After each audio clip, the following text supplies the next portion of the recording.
Name it. Name what I've done, Martell. Name it. Oh my God.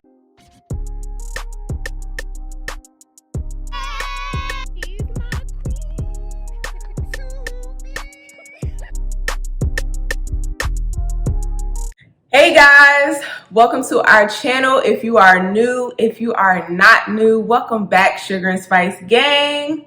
Today, we will be reviewing Love and Marriage Huntsville Season 3, Episode 12. But before we do that, if you don't know who we are, my name is Suga, and this is Spice. And let's give a shout out to our very special subscriber of the week, The Bell Perspective. The Bell Perspective, thank you for commenting, watching, engaging with us. We appreciate you. It was nice seeing you pop up. We always love seeing new names pop up in our comment section. We appreciate you, and we hope you enjoy this video. If you haven't already, make sure you hit that subscribe button and the notification bell so you get notified whenever we do new videos. And make sure you follow us on all our socials at Sugar and Spice 88 on Instagram, Facebook, TikTok, and Twitter. So we start off, the trip is over, thank you Lord. Everyone is packing up. Marcel, for some reason, says the trip was a success. Which part? I don't, whatever. Where? A success where, Marcel? I don't know what he's talking about. Oof. So Kimmy decides to go to Tisha's room to check on her. So I don't know what's going on with Kimmy. It was giving a little shady. It was giving a little side. It was giving me a little Tiffany. That part. Oh my God, girl. I was so surprised when Marcel didn't do the vow renewal. Like, I couldn't believe it. Did that make you upset? We weren't surprised, and we don't even know him. So, girl, bye. And are you upset by it? Like, girl, you know she was upset by it. Is that? She was so excited about it the day before, and the next day it didn't happen. So obviously it bothered her. That's why it was weird. It was just very strange. Why are you asking these questions that you already know the answer to? Tisha just breaks out into tears automatically, and she's just like, we've been struggling for the past 3 years. And, Tisha's trying to do everything she can. That's why she's been trying to do the counseling and the therapy, and she's trying to get ahead of it. So Tisha brings up to Kimmy how, she's been having an issue for years with him, not spending time with her, not spending time with the kids, not taking trips with the kids. And oddly enough, Kimmy just kind of says, well, that's part of the sacrifice you have to make to be with the Scott man. And I was like, what? What? She made it seem like he was like, the president or somebody, where it's like, right. He has a great responsibility on his shoulders that he has to bear. So you have to, be the first lady out here. I understand they're entrepreneurs, but there still has to be work-home life balance. Right. You don't just, because he's an entrepreneur, eat the fact that, he's never going to be around, or you're basically not going to have a husband or a father for your kids. And then Kimmy takes a weird turn and says, when the men are not able to be there, that's where we step in and we're there for each other. And it's like, Kimmy, no. You can't substitute Kimmy for my husband. No. Auntie Kimmy can't substitute for a father. No. So, I mean, y'all can be support systems for each other, but it's a very different dynamic. So then they agreed to leave all their past issues in Las Vegas and go home as sisters and best buddies. I'm not buying it. No. It's just too much has gone on, and there wasn't really any real acknowledgement. Like, they didn't break down their issues or anything like that. And then on top of that, Kimmy's doing this new thing now where she's kind of like throwing a little shade. So So Marcel, Maurice, they're all at breakfast and they're eating their steaks, and they bring up the depression thing, and Martell goes into this kind of like, monologue about how he might be depressed too. He may not know it. Sometimes he feels like not coming out of bed. Sometimes he feels like he don't want to leave the house. And I mean, it's not that Martell is not allowed to be depressed. I mean, I actually do feel he's depressed. I do. But it's just like it bothers me a little bit more because it's like Martell is like his own worst enemy. It's like you continuously, if this was just the past and you were depressed about it, I'll be like, okay. But you're still doing things present day to aggravate and agitate the situation. Like, it's not like you're like, wow, I really messed up. Right. I'm depressed You're not because I lost reflecting. my family. Yeah. Let me try to do better. It's like, no, I still want to mess up Mel's life. Yes. So At the expense of my children. that part. Oh. So. And then scream children. The children. But he's a narcissist. And not for nothing, narcissists have low self-esteem. That's where it stems from. That they have to do all these, they feel better playing all these different mind games on people and manipulating on people. It makes them feel better about themselves. That's true. So it's not surprising that, he's depressed. Yeah. But y'all need to go to therapy. Seriously. Y'all want to sit around talking about it, that's cool, but go see someone, seriously. Yes. Then Marcel goes and says, I've never worked this hard before and I will never do this again. Yes, you will. You don't have to do it right now. What do you mean you'll never do it again? They're asking you to slow down right now. You're saying no. Begging you to slow down. But because you prioritize finances and business over your family. Then he goes to say, I feel stressed 24/7 and I don't feel like I enjoy a minute of my life. And I'm just mildly depressed. Maybe I'm just a little touch, a little sprinkle. What? You don't enjoy a minute of your life, but you're mildly depressed? Really? The way he just, this guy is out of touch. This stuff out. Oof. It's a lot. There's people online who are saying that he's not really depressed. He's using this to escape responsibility for how he made Tisha feel. One, he's been embarrassing Tisha. He don't care about that. No, he don't. He's been doing it. He's not new to this. He's true to this. and second of all, he is also a narcissist. So he's not going to he wouldn't want that to come out on purpose. Right. So then he brings up this flying analogy. It's really like if I said I want to fly and I did everything I could to fly, then I finally get up in the air and I'm scared as hell of falling. I guess the question is, do you really want to fly? Do you want to be faced with constant anxiety of this move could be your end? I've got to figure out a way to be comfortable flying. If you think about it, he has Black, that he wants to be successful in a pandemic. He has, Scott Manor that he's trying to get off the ground and it has a lot of holdups. And then he has other projects that he's doing. So it's just like, I understand your fear of failing, but what about the fear of failing your family? Because Tisha has been crying out.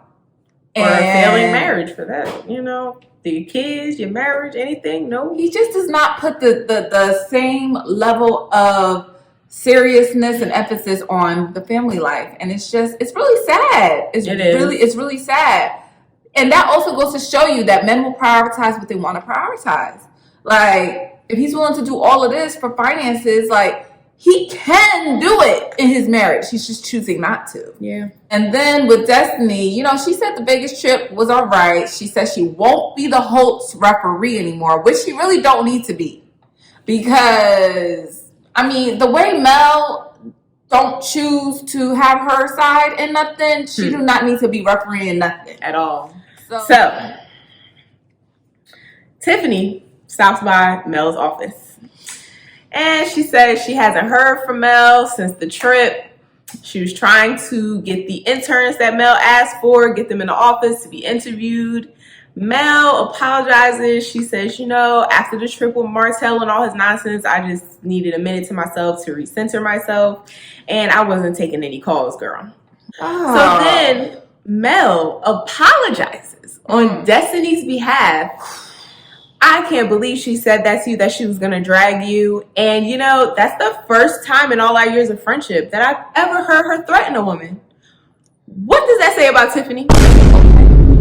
You've seen Destiny in all types of situations for all the years y'all been friends. If you never see her threaten anyone. Right. Or get that amped up with anyone, but you think it's Destiny?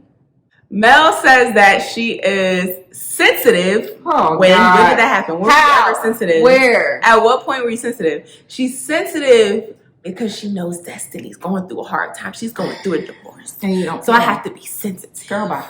When were you sensitive? Were you sensitive when you were coming for her neck? Were you sensitive when you were at her birthday party and you were asking her, so like about how he was cheating on you? Let's get into it. Were you sensitive then? Like which part? Where I'm trying to figure out in what instance were you sensitive?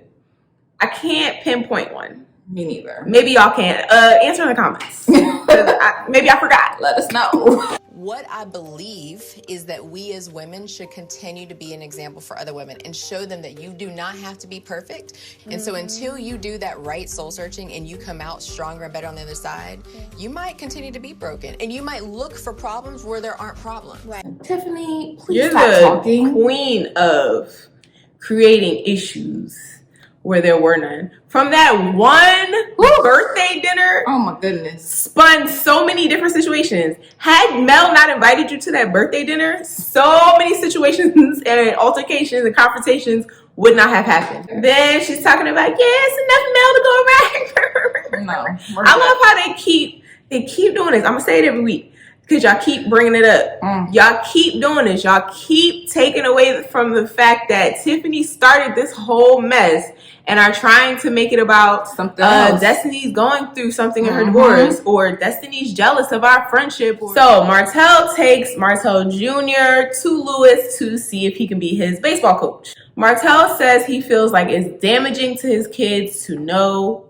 the diss song that Mel wrote against him. You know what's damaging to the kids?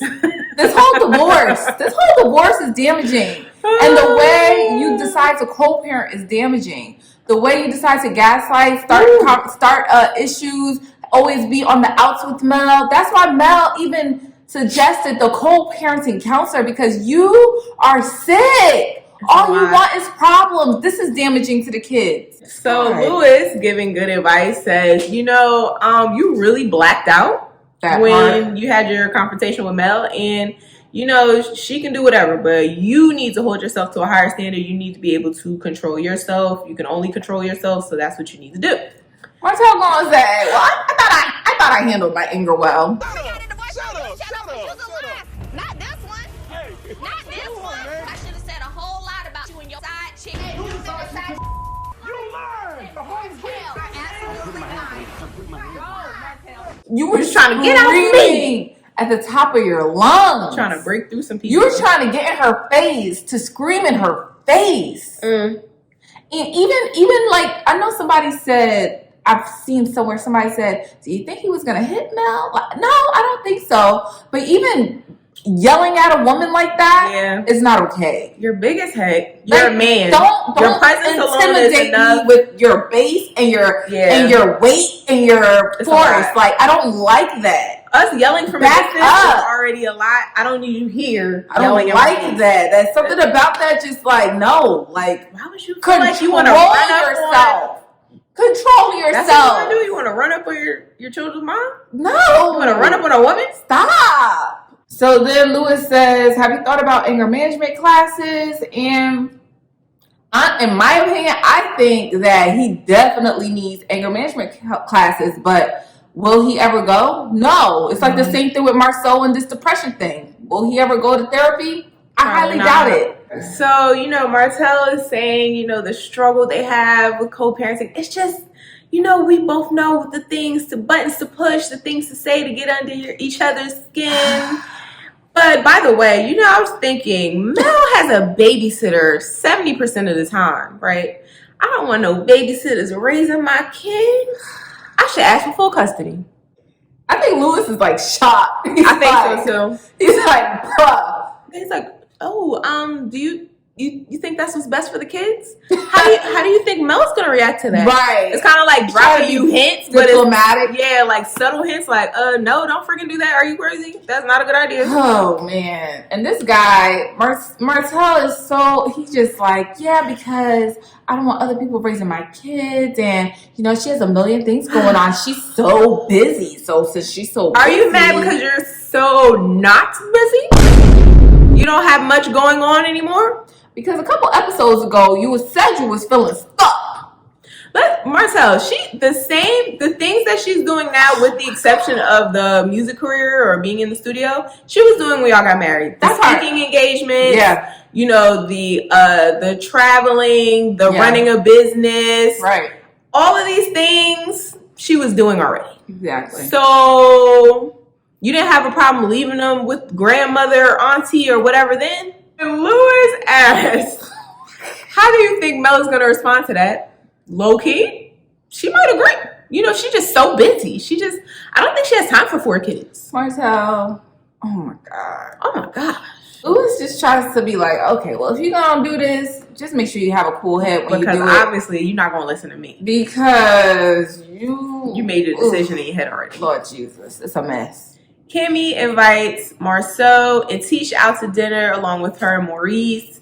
So they all go out to dinner. Kimmy says that Tisha looks like Wanda. I'm sorry. Marceau's face is like, oh dear God. He's like, what? Dear God, no. Where?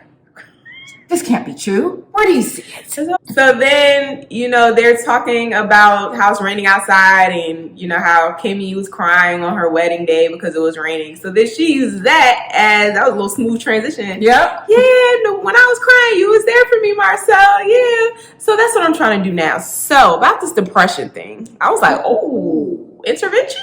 It was giving intervention. He says, I mean, yeah, I acknowledge that it's there, but I'm not going to do anything about it. And then it's like, the more that they are like, you know, this is serious. You should get help for this. Yeah. The more he's backpedaling. Matter of fact, y'all, real talk, I'm kind of stressed. Well, even if you're stressed, you should still see a therapist. You know what? I'm tired. That's what it is. I'm tired. Gosh. It's like slowly now he's downgrading it to something which he thinks is less serious. Yeah. So that he doesn't have to take their suggestions and actually go get help. Exactly. For the very serious bomb that he dropped on them. He says that, you know, maybe I'm just tired. Maybe I just have a lot on my plate and I'm just taking my own symptoms and self-diagnosing myself. And Maurice is like, well, that's why you need to go see a professional. It's even more reason to go see a professional. Well, maybe instead of seeing a professional, I can allow it to self-heal. You know, it's like when you have a bum knee. I just said my knee hurts, so I just, you know, give it a chance to self-heal. If your knee is swelling up and you don't know what the heck is wrong with it, you should probably go to the doctor. Yeah. Don't rock out and be like, well, we'll see what it do. Mm-hmm. And then on top of that, you to take your own advice, you said that you allow it to self-heal, but you're not allowing yourself to self-heal. You're saying I'm not going to do anything about it. So where's the self-healing? Even if you are stressed and overwhelmed, you're not taking any breaks. Yeah, you're going to do the same thing you've been doing. So how are you going to get better? How are you going to self-heal? So Tisha is just like, you know, I don't want to lose you. You're very important to me. And, you know, if there's anything I can do. You can listen more. Cut her off. Mid-sentence. She goes to her confessional and she says, all I do is listen to Martell. Tisha, say it to him. With your chest. Girl, all you do is listen to that man. And he has the audacity to tell you to listen more? You're giving Tisha. You're going hard in the paint with the listening. God. You're listener of the year award. And he's like, no more. You're making yourself sick listening to him. You're depressed. You're listening to him so much that you're silencing yourself. Girl. And he's like, no, more. Tisha says, this is a partnership and I'm his wife, right? So this is a conversation you're supposed to have with your spouse. Because at the end of the day, if anything was to happen to Marceau, who do you think is going to be affected the most? Me and the kids. Right. So I would be so even if lost. It's not your spouse, he could get therapy. He can get therapy, but you can start with your spouse. I agree, but sometimes it might be your spouse. Now, had this been a general discussion and everyone wasn't supposed to be on board about let's get Marceau to therapy, Yes. you could be like, it wasn't shade if it was like a general discussion, like, yeah, well, some people can't go to therapy because it is their spouse. But we are directly talking about Marceau needing to go to therapy and you being, Tisha being the wife most affected if something happens to them. So when you throw out, well, sometimes it's the spouse, and maybe that's why he can't talk to you. Girl, that's direct. That's very direct. I'm talking about y'all too. The whole point of this is to get Marceau to go to therapy. So now you're gonna make it about me? Now you're debating the point on whether I'm contributing to the depression as opposed to we just need to get him into that point didn't even need to be made at all. It was completely unnecessary because now y'all giving Marceau more reason to not listen to Tisha. Because now you're invalidating Tisha. Why would you do that? As if he doesn't do that enough already. So then Marceau goes into this speech. This is what I do. I'm 41 years old. I've had 3 jobs since I was 13. Work is my thing. Now, I'm going to take a little segue. There is a psychotherapist. His name is Stephen Lewis, right? He specializes in something called imposter syndrome. Imposter syndrome is considered a mental illness, if you will. It goes along with, depression and anxiety, those sorts of things. And it's basically you convincing yourself that what you do is never good enough. But there are different variations of it. And one of them is called, I believe it's called isolation. And there's another one called Superman, like a Superman complex. The isolation is, I have to do everything by myself. If I seek out help, it equates to failure. The Superman complex is you tie your self-worth to how much you're doing at the time. I have to constantly be working. I have to constantly be going. I have to constantly be doing something. If I rest, that's failure. If I rest, that's worthlessness. A lot of people who have imposter syndrome, it stems from their childhood, which Marceau already said that, because they were poor as children, he has the thing in his head, like, I have to keep working. I can't go backward to what we were. And also, imposter syndrome is prevalent in people who are high achievers, which is interesting because in their previous conversation, that's what Maurice said about, he feels like it's a thing with high achievers that they're constantly feeling like they should be doing something. They constantly feel like they're not doing enough. Both of y'all might have it low key, Maurice. Yeah. I don't know. So, just a thought. Like, I'm not a therapist, okay? I just, listen to therapists. It sounded like you're hitting the nail on the head, to be honest with you. It sounds like him. It does. So, but he would not know that because he doesn't want to go see a therapist. Oh, another thing with people with imposter syndrome, they are the least likely to seek help. Because again, they see getting help, getting any kind of assistance as failure, which is also might explain why he never wants Tisha to step in and help with the finances, because that equates to failure. And also, it's like never ending. Like, and also it would explain why he sees an issue with her seeking out help. You see an issue with her asking you for help because you see that as weakness, and you're like, well, I'm bearing everything on my own. You should be able to do it too. What's the issue? And then Maurice jumped in, which was a great move by him, and said, look, we both grew up the same way. Yep. Let's do this together. Yep. Let's both go to therapy and figure this thing out that we have going on with us of why we just can't get a moment's rest and we always feel like we have to be on go. How about Marcel's like, nah, I'm not doing it. I ain't doing it. Absolutely freaking not. Whew. All right, so we go to Mel and Martell. We meet at the coffee shop. And Mel comes in and Martell starts with the niceties. And he's like, do you want anything to drink? And she says, no, I'm fasting. What's that color, honey? I think he tries to bring her up so that when he gut punches her, it hurts that much more. When I got there, I was fine. Yeah, we all were. I was too. Yeah, I was happy to see you, yeah. Oh, were you? Oh, okay. Something like that. Oh, okay.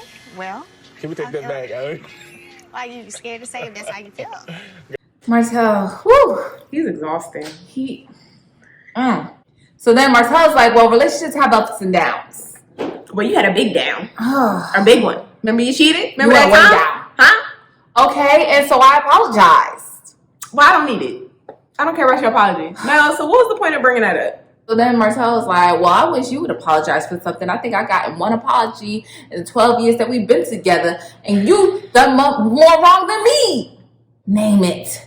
Name what I've done, Martell. Name it. Oh, my God. Name it. Every time you left the house and stayed gone for a day and Why told was you I was in a leaving? hotel. I was.